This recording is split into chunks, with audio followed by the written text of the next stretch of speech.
Check, check. Welcome to Himfa Podcast.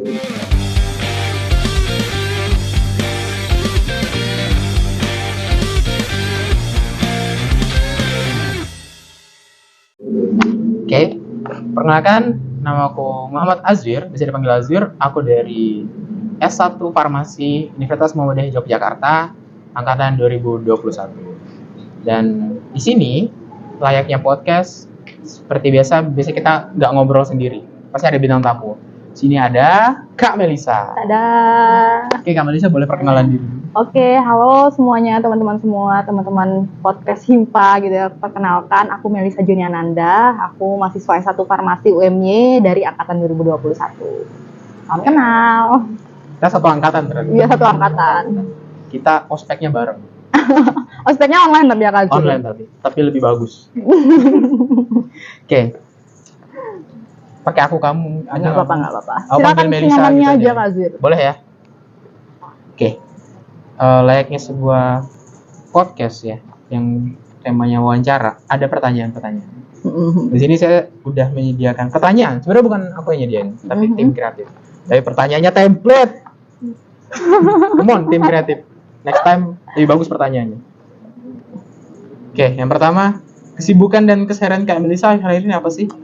Kesibukan dan keseharian selayaknya anak farmasi, selayaknya anak kuliah gitu ya. Ya kuliah, kemudian juga ngerjain tugas-tugas, kemudian juga karena aku ikut organisasi juga, aku lagi sibuk organisasi, dan juga mungkin beberapa lagi ngerjain beberapa proyek aja sih Kak Azwir, itu kesibukan. Jadi kesibukannya selain anak farmasi tapi bukan yang kupu-kupu ya? Iya, Kura-kura ya? mungkin kayak gitu mungkin singkatnya. Kesibukannya, oh iya, aku dapat kabar tadi katanya Kak Melisa dapat ini ya, jadi duta Waduh. farmasi ya? Aduh, sulit. Jangan gitu. Beneran? Iya bener Kak Azwir. Apa?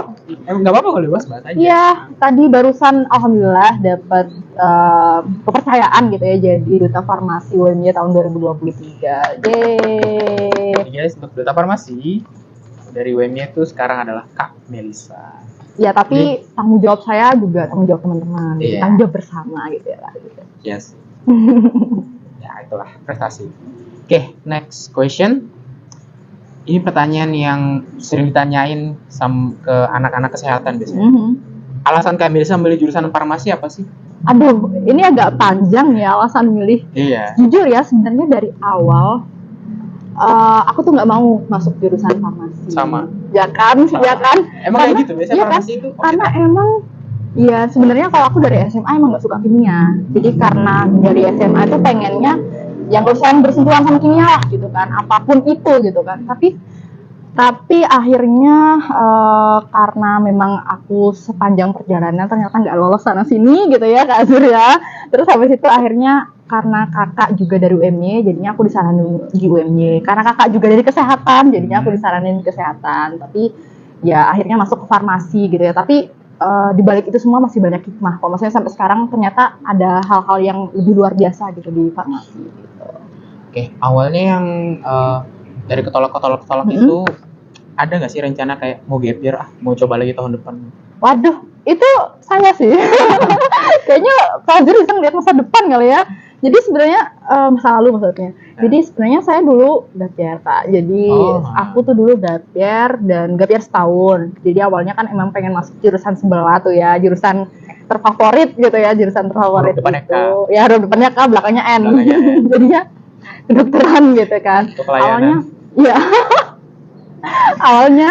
awalnya mau masuk ke situ, cuman karena sebenarnya dari orang tua itu bolehinnya kalau mau kedokteran harus negeri gitu kan, karena secara biaya kan mungkin jauh lebih relatif lebih murah gitu kan.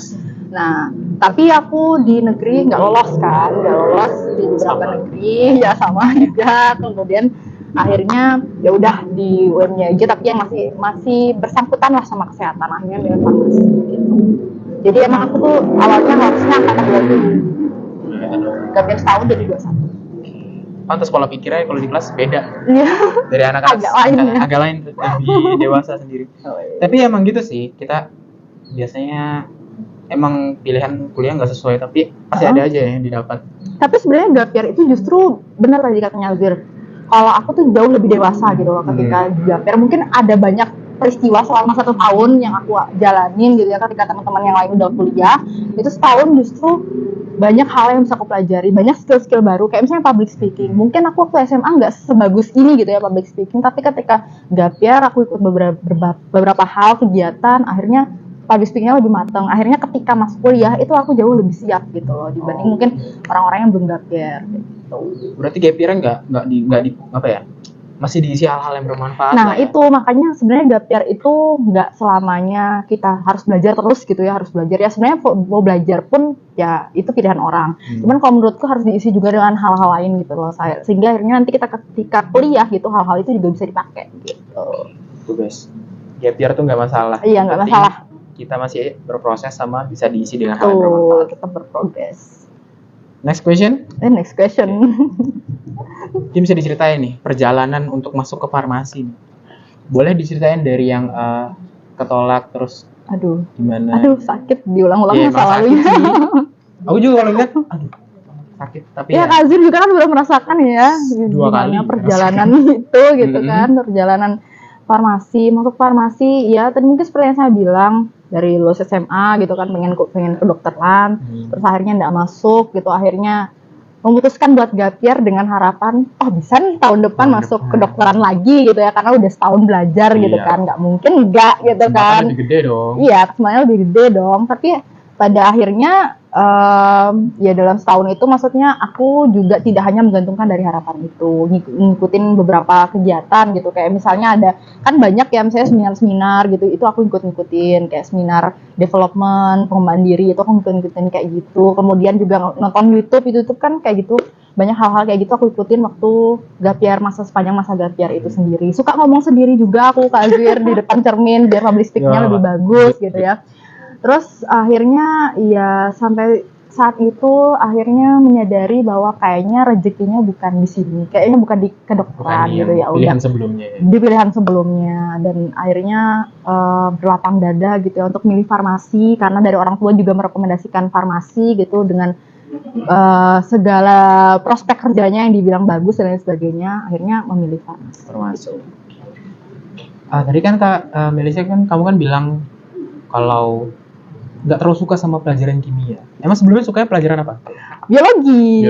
Ya karena kan kedokteran banget ya kalau biologi. Kedokteran banget sih. Tapi emang gitu sih, kayak kebanyakan juga ya. Kita yang di farmasi, ya masuk farmasi itu belum tentu tujuan dari kecil atau awalnya. Iya benar. Biasanya dari kedokteran tuh senggol di gitu kan. Iya. Senggol. Pasti. Akhirnya masuk farmasi. Tapi ya yang penting. Tapi tetap ada hikmah di balik itu. Berarti emang kita ditakdirin di sini kayaknya. Iya. Dan tetap bermanfaat. Next question ya. Di farmasi ini belajarnya apa aja sih? Kan kita kan di UMY kan farmasinya beda ya sistem pembelajarannya, menggunakan sistem blok sama problem based learning gitu. Iya. Boleh diceritain? Farmasi belajarnya apa aja? Aduh, kalau jawabnya tuh kok kompleks banget gitu loh, karena ya kan pelajaran farmasi itu bukan yang awalnya aku mengiranya kayak oke, kimia aja gitu kan. Ternyata ada biologinya. Ternyata ada nuklirnya gitu ya, akhir-akhir ini nuklir gitu, dan sebenarnya banyak gitu ya. Mungkin kalau aku mau menjelaskan juga, mungkin teman-teman di sini mungkin nggak semuanya tahu soal farmasi ya, maksudnya.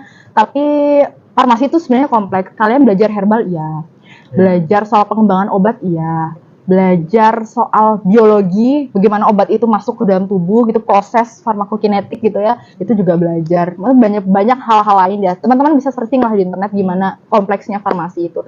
Tapi sebenarnya kalau dijalanin nggak terlalu kompleks banget sih gitu. Kurang lebih kayak gitu sih Kak Azir. Oke. Kan sebelumnya kayak Melisa kan, kok pakai kakak ya? Harusnya Melisa aja ya? Nggak apa-apa. Bebas. Kan kamu punya kakak kuliah di UMY. Di jurusan? Yang pertama kedokteran. Kedokteran gigi. Yang kedua itu teknik sipil. Oh iya. Berarti emang dari awalnya udah tahu sistem blok gimana apa gimana? Taunya sih dari kakak ya. Karena kan sebenarnya kalau kedokteran kan ya biasa ya sistem blok gitu. Cuman kalau farmasi mungkin baru kalau di UMY gitu lah.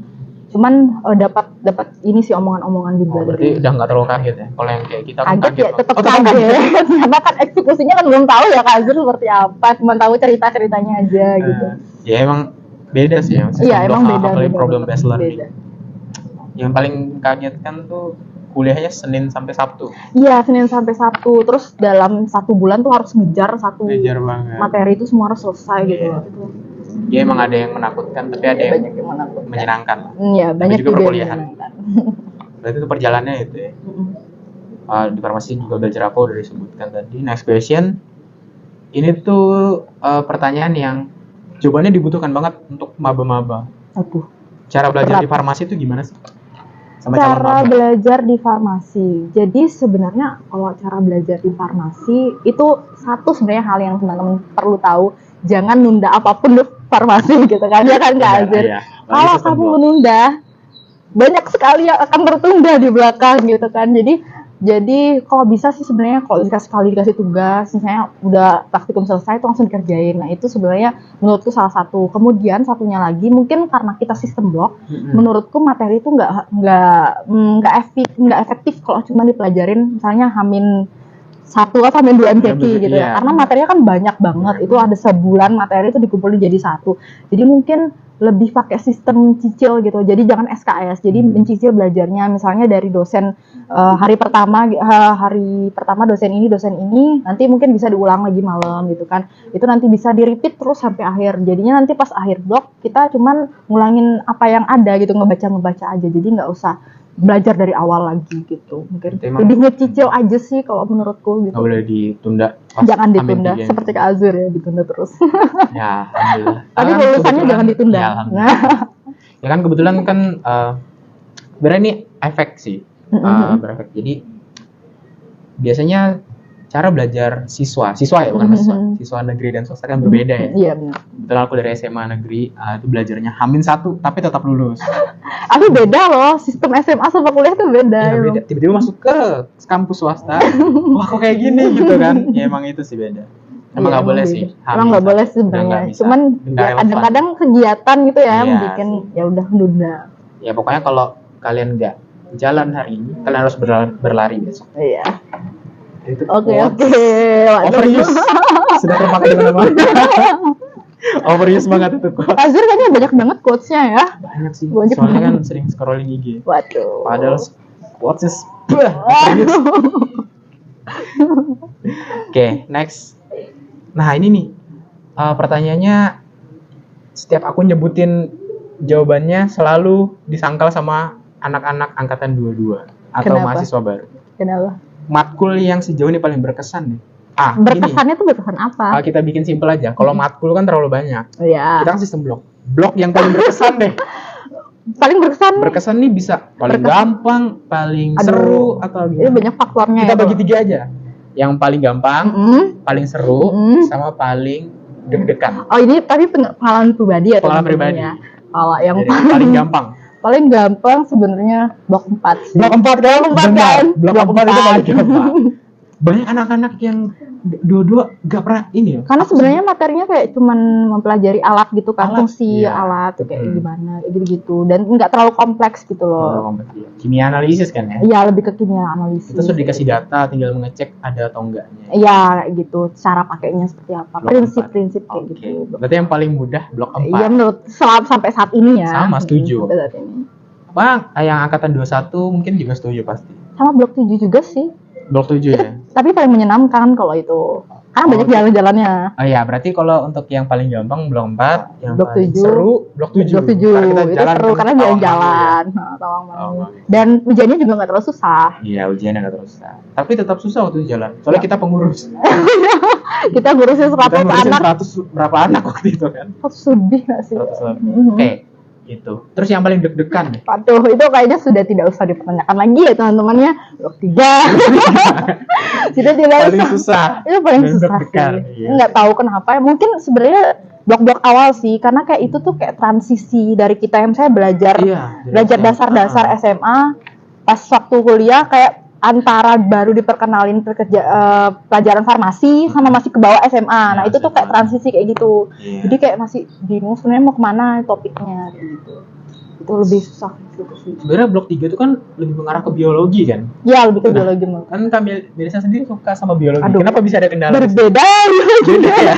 Beda biologinya. Biologi yang blok 3 tuh lebih kompleks sih menurutku. Lebih kayak misalnya cacing, kalau misalnya kita waktu SMA biologi kan ya udah cacing A, cacing B. Tapi kalau misalnya waktu kuliah kayak cacing tuh apa, terus tempat hidupnya di mana, kayak dia berkembang kayak gitu, lebih kompleks gitu loh Kak Azir. Dan satu cacing itu aja ada banyak siklus dia hidup dan lain sebagainya, itu kan dibahas tuh kan, itu agak susah sih menurutku. Sama ini sih kayaknya efek kita kan blok 1 2 kimia nih. Nah, itu benar biologi. Wah, udah lupa ya, gitu. Udah lupa lagi. Walaupun kita emang suka biologi ya. Iya benar. Berarti itu ya. Kalau untuk yang paling gampang di angkatan Dodo pasti kalau denger tetap gak percaya mereka. Blok 4 paling gampang. Persentase kelulusannya tinggi ya? Iya, persentase kelulusan. Kemudian paling seru blok 7 lah. Blok 7. Jelas. Jalan. Apalagi offline. Wah, bisa lah. Pengen ngulang sih. Pengen. Tapi jangan jalannya. Ujiannya nggak mau. Terus paling deg-degan blok 3. Iya, blok 3. Paling deg-degan blok 3. Yes. Karena ujiannya mengandung adrenalin susah ya. Dan itu pertama kali kita MCQ offline. Nah, ya betul kan? sekali. Zaman kita baru MCQ offline lagi. Jadi tiba-tiba nilainya waktu itu nomor sepatu. Nomor sepatu waktu itu. Jujur nilainya waktu itu nomor sepatu. Nomor sepatu siapa nih? Tapi tetap nggak lulus sih kalau nomor sepatu ya. 34. Kesebut. Gak apa-apa. Tapi gak apa-apa sih. Yang penting lulus. Tapi bukan maksud menakut-nakuti ya. Misalnya kalau teman-teman belajar baik, kemudian juga tadi sistemnya cicil gitu dari awal, sebenarnya bisa aja gitu lulus. Gitu. Nggak susah itu kok. Susah mah kayak di semua jenjang perkuliahan mau jurusan apa pasti ada susahnya. Tetap ada susahnya. Pasti ada susahnya. Tapi pasti ada serunya juga. Iya. Oke, lanjut. Ini pertanyaan yang ke-8. Ini pertanyaannya overuse juga sih sebenarnya. Culture shock apa sih selama di kampus? Sebenarnya kalau sistem blok sih sebenarnya di kuliah farmasi. Nah, kalau sistem blok ya udah sih, tapi aku lebih ke pelajarannya yang sangat banyak gitu. Maksudnya kayak aku ngiranya waktu SMA itu farmasi itu cuman ya buat obat, belajar kimia organik, wes sudah dari situ.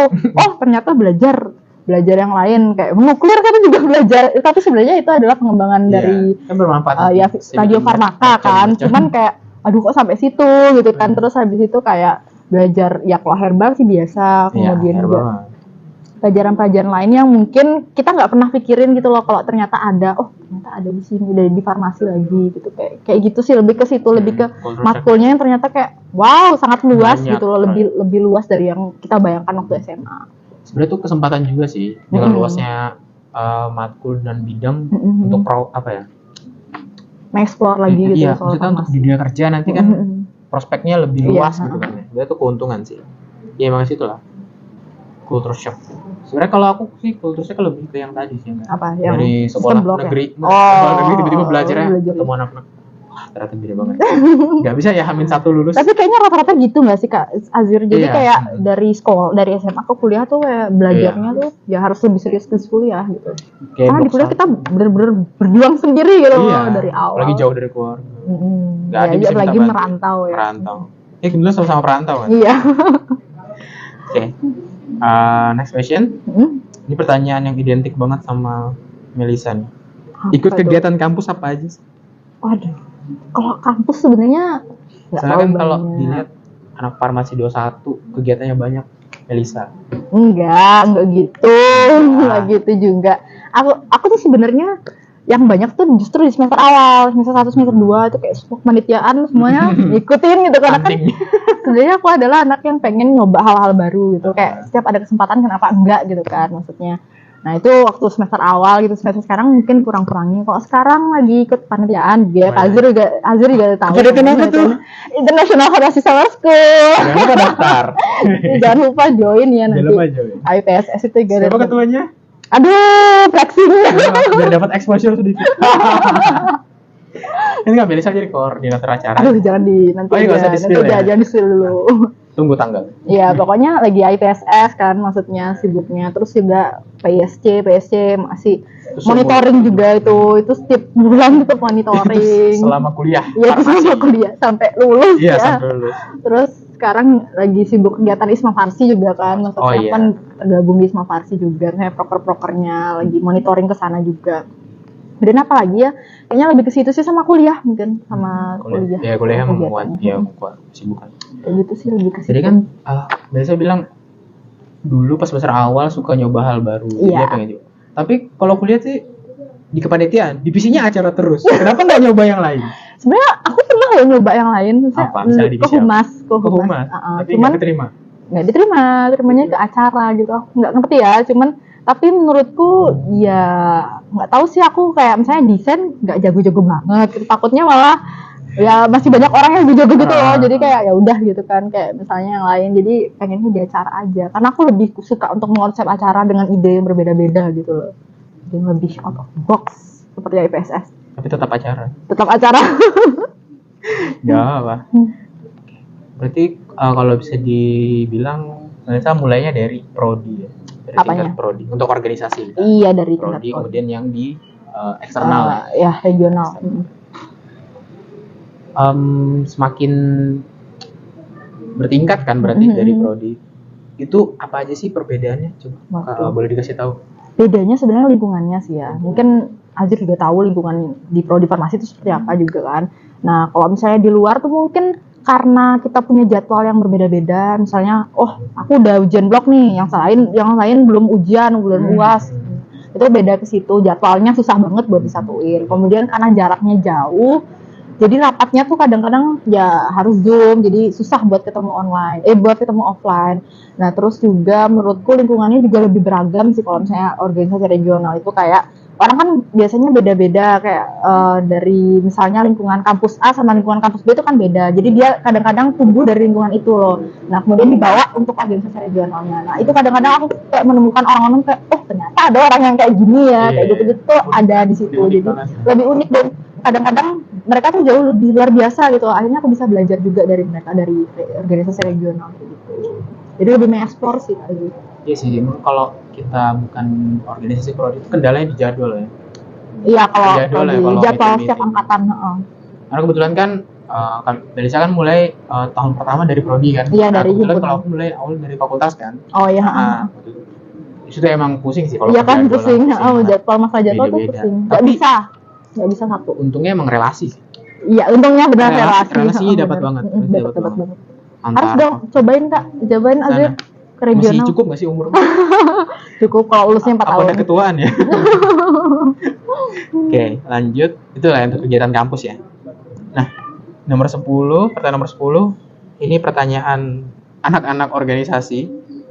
Cara imbangin organisasi dengan kuliah gimana sih?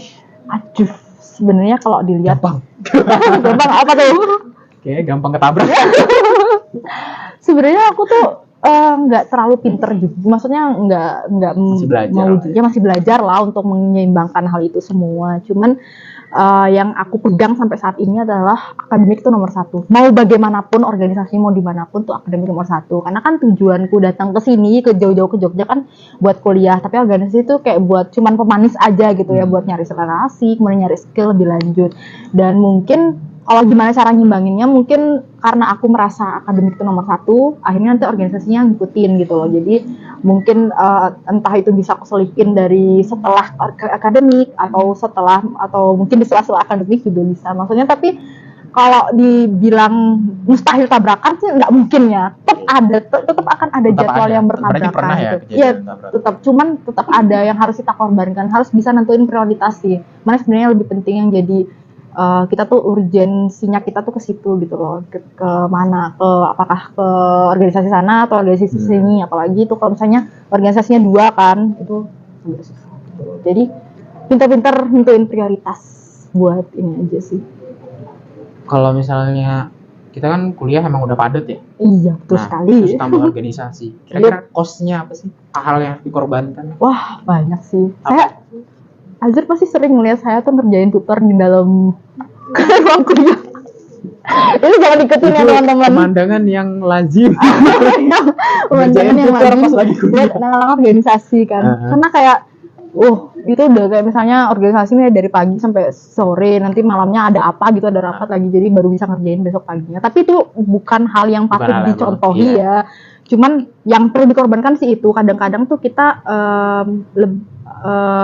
akademiknya tuh terganggu gitu ya, mungkin terhambat gitu ya, entah itu secara tergoyahkan gitu ya, misalnya fokusnya itu tergoyahkan ke organisasi, dan itu misalnya hal yang harus kita bayar. Kemudian juga mungkin ketika orang-orang lain udah bisa tidur nyenyak gitu ya, saya jam 9 udah bisa tidur nyenyak, tugas sudah selesai semua, kita baru ngerjain karena mungkin ada rapat dari pagi sampai malam. Itu hal yang kita harus bayarin ketika ikut organisasi, kayak waktu yang kita berikan mungkin nggak sama-sama orang yang nggak ikut organisasi gitu. Tapi menurutku itu terbayarkan sih organisasi itu, walaupun kita mungkin ada beberapa pengorbanan yang kita lakukan, tapi menurutku akan terbayarkan dengan relasi itu sih, dengan pengalaman kayak gitu.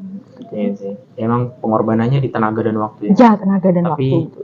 Capek sih. Kita bakal dapat kembaliannya lah. Iya, kembaliannya. Relasi. Kembaliannya. Sama ilmu pasti. Kok kembaliannya sih ada bahasa lain sih kan? Apa ya? Hikmah. Gak terlalu ini banget. Ya udah sih kembaliannya. Ya udah kembaliannya. Kayak lebih unik gitu kalau di organisasi dan perkuliahan. Iya, menarik lah. Kayak organisasi dan kuliah tuh kayak dua hal yang nggak bakal lepas gitu. Iya, tapi pasti ada. Iya kan, tapi soalnya juga menurutku tuh kalau misalnya kuliah tapi tidak dibarengin dengan hal-hal yang entah itu organisasi atau kamu mengembangkan skill kamu, itu menurutku nggak cukup. Karena menurutku ya, aku memegang prinsip sebenarnya IPK tuh tinggi bagus gitu ya, tapi IPK tuh tidak menjamin IPK mengantarkan kamu untuk dipanggil lamaran kerja, tapi di dalam ruangan wawancara yang menentukan adalah skill kamu komunikasi, public speaking, pengalamanmu itu sebanyak apa, itu akan ditentukan di ruang wawancara gitu loh. Tapi bukan berarti kamu harus IPK-nya rendah gitu, enggak gitu kan. Jadi carilah sebenarnya IPK yang ya bisa lah untuk lulus masuk ke suatu pekerjaan gitu loh. Tapi tidak mengedepankan dengan skill-skill, tidak membelakangi skill-skill yang lain gitu loh. Jadi itu penting sih organisasi itu. Sayang banget gitu ya, udah setengah tahun kok tidak diwarnai dengan organisasi, kegiatan gitu. Emang kuliah kan untuk membuka pola pikir ya. Iya. Sedangkan skillnya kita dapatkan ya di luar perkuliahan biasanya kan. Kuliahnya buka pola pikir. Nah, ada pertanyaan nih. Kan teman-temanku tuh berhubung aku ada relasi ya, selain dari prodi farmasi, mereka tuh bimbang antara dia kuliah biasa. Iya. Dia bingung nih, mau ikut kepanitiaan aja sampai sering atau mending ikut organisasi aja deh. Nah, menurut kalian gimana? Mending kita ikut kepanitiaan tanpa terikat dengan organisasi atau lebih baik kita sekalian ikut organisasi aja? Menurutku tergantung lingkungannya sih. Maksudnya kayak kadang-kadang kan ada lingkungan yang organisasi, di kepanitiaan juga kan mendapat lingkungan itu gitu kan. Kadang-kadang ada yang kayak gitu. Nah, tapi mungkin kalau di kepanitiaan mungkin orangnya tuh lebih banyak, lebih beragam gitu ya, karena bukan cuma dari anak organisasi. Tapi menurutku kalau misalnya disuruh pilih kepanitiaan sama organisasi, kalau kamu misalnya pengen mengedepankan skill kepemimpinanmu, lebih baik ke organisasi. Karena memang dari organisasi itu kamu dari jalanin proker, biasanya jadi ketua proker itu seperti apa, jalanin suatu proker, eksekusinya, konsepnya seperti apa, itu kan dari situ. Nah, menurutku dengan kamu join ke organisasi, kamu juga bisa dapat pengalaman kepanitiaan gitu loh. Karena kan nanti proker yang akan kamu jalankan itu juga biasanya berbentuk panitiaan. Jadi biasanya menurutku lebih efektif masuk organisasi sih, karena kamu juga dapat pengalaman yang di panitiaan. Berarti yang penting kita tahu lah kita butuhnya apa. Iya, tahu kita yang penting tahu butuhnya apa kan. Kalau misalnya kebutuhan kita tercukupi oleh kepanitiaan, ya nggak apa-apa kan. Iya, nggak apa. Tapi kalau emang kayak leadership tuh lebih banyak didapat dari organisasi sih. Iya, dari kepemimpinan seperti itu. Dari kepemimpinan. Jadi nggak masalah. Iya, nggak masalah. Kita asal berani aja, maksudnya kayak jangan cuma nyemplung ke organisasi tapi diem-diem aja, itu kan menurutku sayang banget ya prosesnya. Mending nggak usah. Jadi lebih baik kalau dari organisasi, manfaatkan dengan baik, berani ngomong gitu, berani ngungkapin pendapat, berani memimpin kayak gitu. Jadi jangan cuma masuk organisasi asal nyemplung gitu ya, tapi nggak punya kontribusi sama sekali. Itu sayang banget sih waktunya. Rugi juga sih, kayak kita masa sih mau terikat doang tapi nggak mau dapat ilmu. Betul sekali. Oke. Lanjut, next pertanyaan. Lanjut ke Azir. Aku tadi manggilnya Azir ya. Sama aku juga. Padahal kita di kelas Mel. Oke, lanjut. Oke, next question ya. Tanyanya agak sedih sih. Waduh. Suka duka farmasi apa sih? Suka duka masuk farmasi. Suka duka masuk farmasi atau di udah masuk farmasinya? Gimana udah masuk farmasi. Pertanyaan suka duka farmasi. Suka duka masuk farmasi. Iya. Selama di farmasi. Semenjak masuk sampai sekarang. Waduh.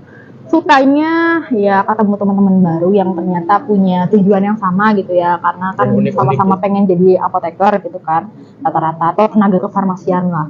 Kemudian juga sukanya di farmasi UMY khususnya kita sering jalan-jalan gitu ya, kayak kunjungan industri, kemudian juga kunjungan-kunjungan lain, bahkan sampai kemarin kan B2 P2 TWT kan gitu. Nah itu jadi wah punya pengalaman di situ gitu loh ternyata. Ternyata teori-teori yang kemarin jelasin soal herbal, kita bisa ngeliat gitu loh eksekusinya seperti apa. Nah itu sebenarnya sukanya ke situ sih, lebih pembelajaran yang memang bisa kita eksplor lagi ke depannya, bisa nge-eksplor tentang diri kita tuh lebih jauh lagi gitu. Kalau dukanya, aduh, ya kalau kita remet ya Zul ya, aduh itu tuh kayak sesuatu yang berduka sekali gitu. Apalagi udah belajar berminggu tapi ujung-ujungnya remet gitu ya. Jadi walaupun ya wajar ya, tapi tetap sedih aja. Emang usaha kita kurang.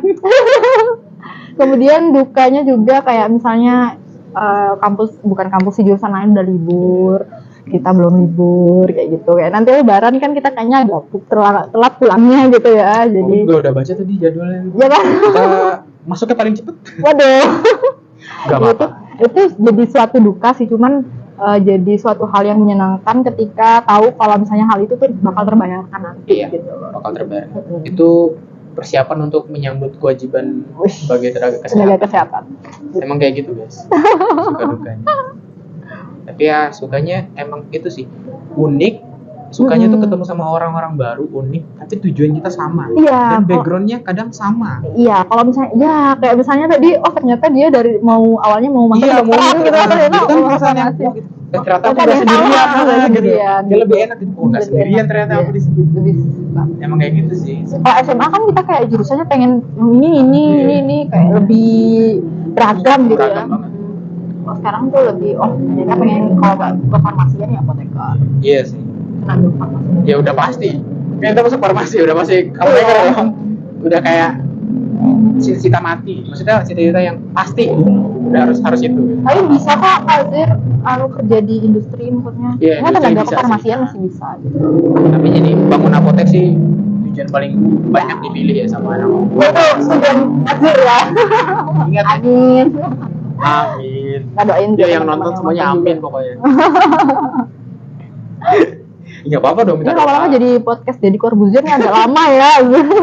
Apa lah. Ini ngobrol kan lebih enak. Kemudian ini pertanyaan terakhir. Sebenarnya belum terakhir, tapi nanti aku ada satu pertanyaan khusus. Oke. Tips persiapan kuliah di farmasi. Emang dulu kita nyiapin? Enggak juga ya, karena kan nggak mendadak gitu ya tips persiapan kuliah.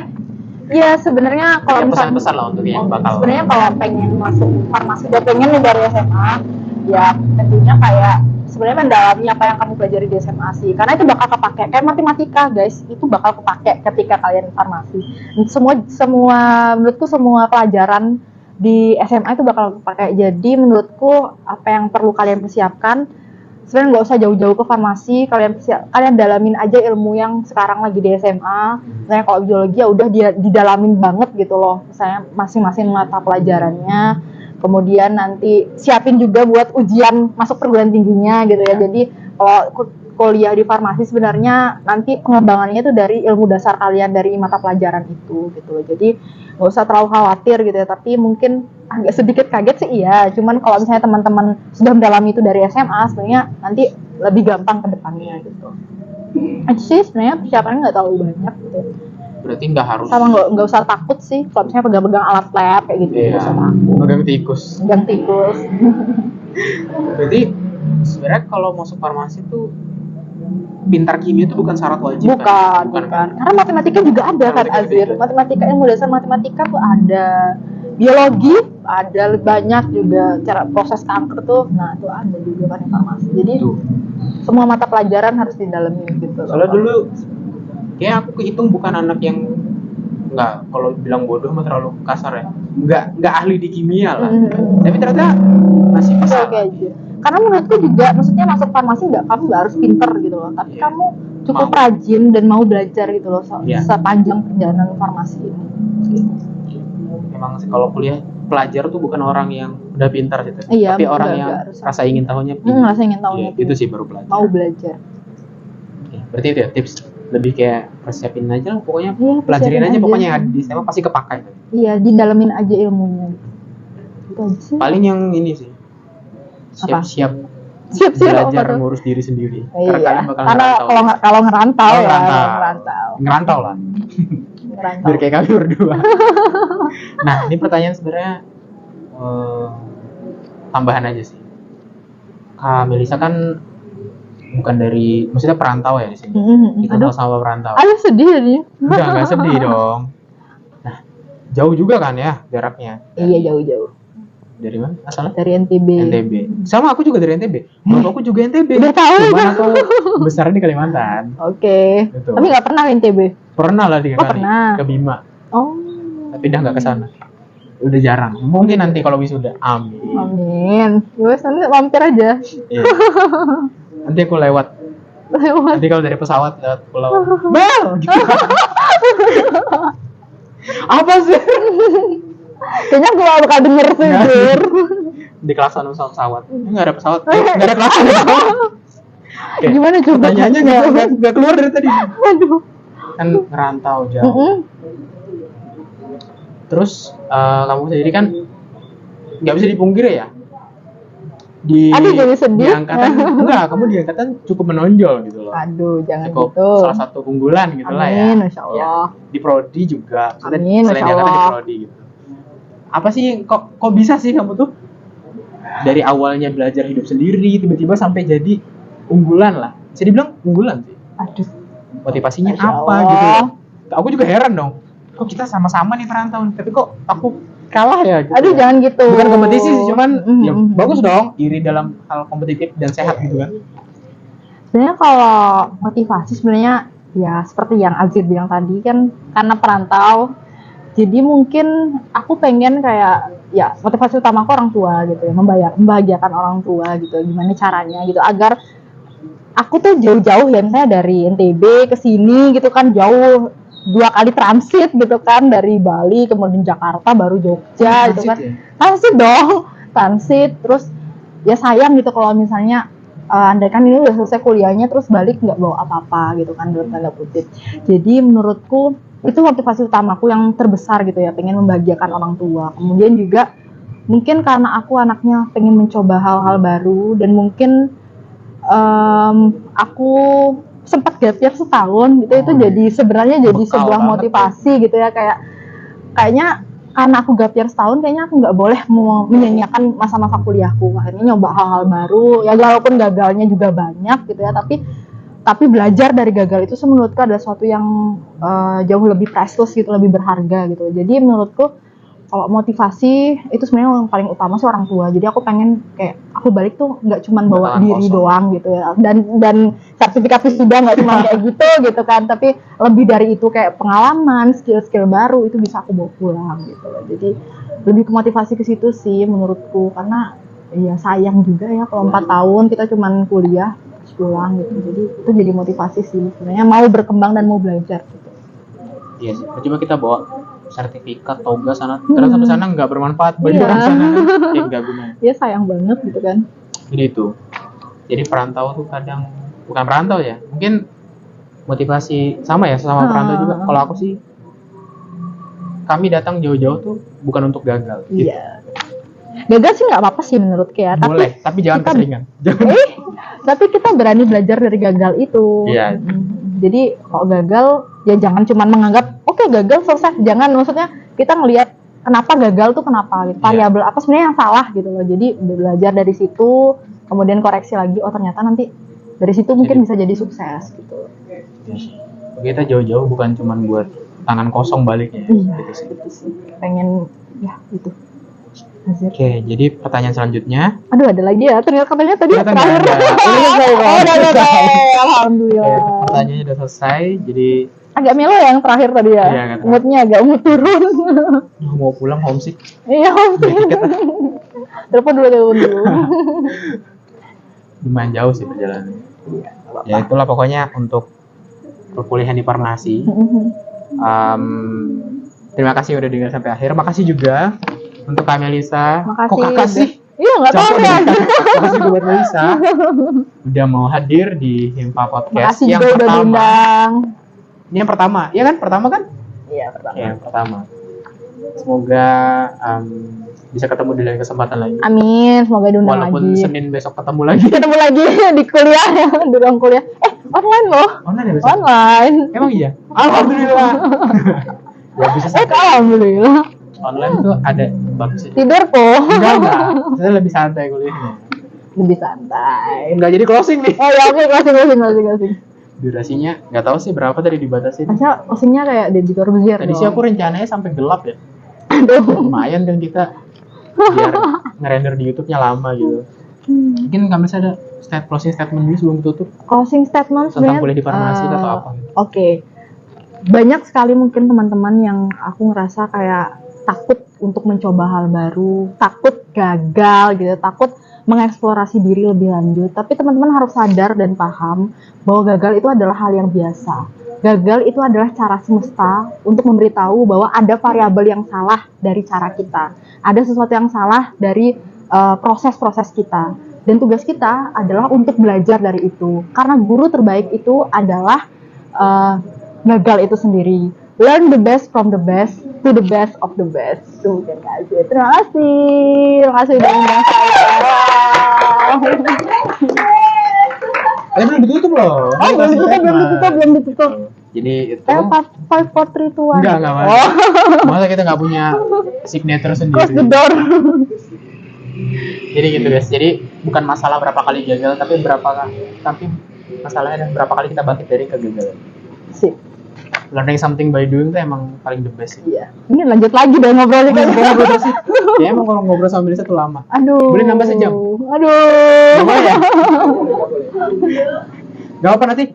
Ini kehitung untuk 2 podcast gitu. Aduh. Oke, dua part 2 gitu. Jadi itu untuk diskusi kita dengan Kak Melisa. Kak terus ya. Kak Melisa, nggak apa-apa. Melisa. Semoga bermanfaat bagi yang nonton. Iya. Jangan lupa tonton Hilpa Podcast yang selanjutnya. Terima kasih. Assalamualaikum warahmatullahi wabarakatuh. See you. See you.